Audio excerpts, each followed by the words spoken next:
హల్లెలూయా. ఇర్మియా గ్రంథం 22వ అధ్యాయం. యెహోవా ఇలాగు సెలవిచ్చుచున్నాడు, నీవు యూదారాజు నగరు దిగిపోయి అక్కడ ఈ మాట ప్రకటింపుము. దావీదు సింహాసనం మీద కూర్చుండు యూదారాజా, నీవును ఈ గుమ్మముల ద్వారా ప్రవేశించు నీ ఉద్యోగస్తులను నీ జనములను యెహోవా మాట వినుడని ప్రకటింపుము. యెహోవా ఇలాగు ఆజ్ఞ ఇచ్చుచున్నాడు, మీరు నీతి న్యాయములను అనుసరించి నడుచుకొనిడి. దోచుకొనబడిన వానిని బాధపెట్టు వాని చేతిలో నుండి విడిపించుడి. పరదేశులైనను తండ్రి లేని వారినైనను విధవరాండ్లనైనను బాధింపకుడి. వారికి ఉపద్రవము కలుగుచేయుకుడి. ఈ స్థలంలో నిరపరాధుల రక్తము చిందింపకుడి. మీరు నిశ్చయముగా ఇలాగు చేసిన ఎడల దావీదు సింహాసనం మీద కూర్చుండు రాజులు రథములను గుర్రములను ఎక్కి తిరుగుచు ఉద్యోగస్తుల సమేతముగాను జనుల సమేతముగాను ఈ నగరు ద్వారముల గుండా ప్రవేశింతురు. మీరు ఈ మాటలు వినని ఎడల ఈ నగరు పాడైపోవును. నా తోడని ప్రమాణము చేయుచున్నాను. ఇదే యెహోవా వాక్కు. యూదారాజు వంశస్థులను గూర్చి యెహోవా ఇలాగు సెలవిచ్చుచున్నాడు, నా ఎన్నికలో నీవు గిలాదు వలె నున్నావు, లేబానోను శిఖరము వలె ఉన్నావు. అయినను నిశ్చయముగా ఎడారిగాను నివాసులు లేని పట్టణములుగాను నేను నిన్ను చేయుదును. నీ మీదకి వచ్చుటకై ఒక్కొక్కడు తన ఆయుధములను పట్టుకొను సంహారకులను నేను ప్రతిష్ఠించుచున్నాను. వారు నీ దేవదారు చెట్లలోని శ్రేష్టమైన వాటిని నరికి అగ్నిలో పడవేతురు.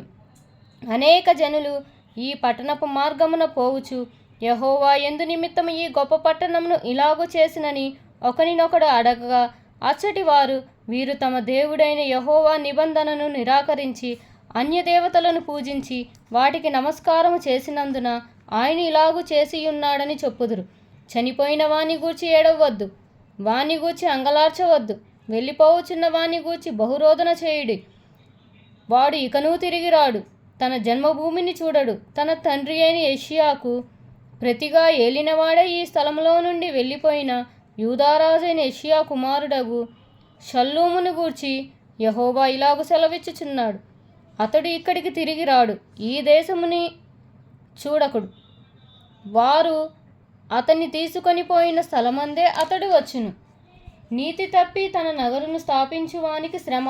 న్యాయము తప్పి తన మేడగడులను కట్టించుకొనుచు జీతమియ్యక తన పొరుగువాని చేత ఊరకయే కొలువు చేయించుకొని వానికి శ్రమ.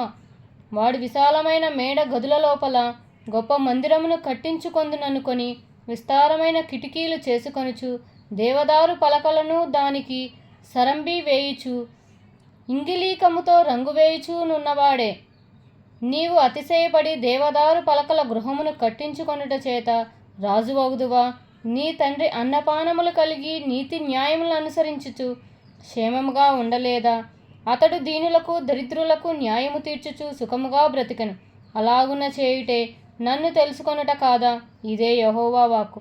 అయితే నీ దృష్టియు నీ కోరికయు అన్యాయముగా లాభం సంపాదించుకొనుటయందే నిరపరాధుల రక్తము ఒలికించుటయందే నిలిచియున్నది. అందుకొరకే నీవు జనులను బాధించుచున్నావు, అందుకొరకే బలత్కారము చేయుచున్నావు.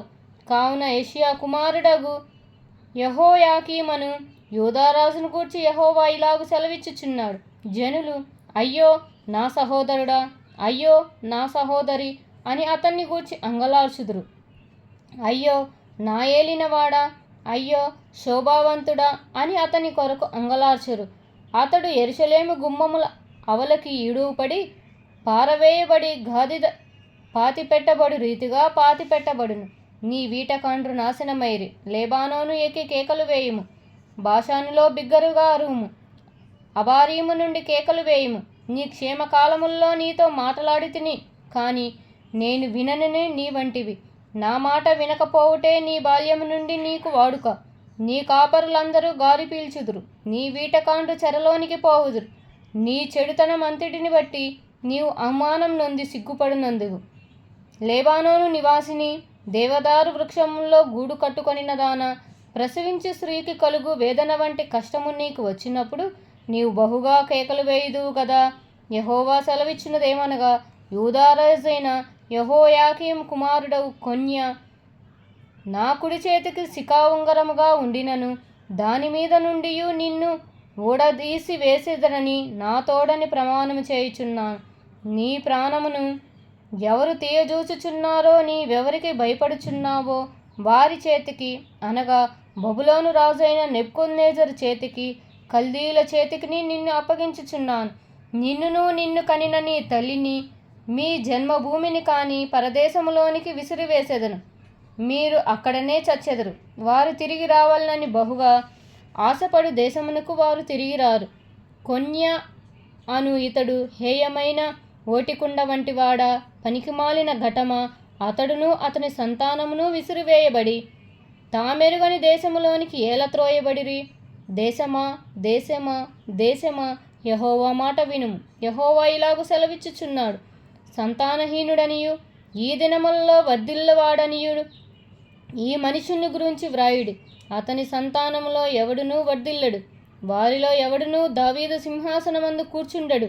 ఇక మీదట ఎవడునూ యూదాలో రాజుగా నుండడు.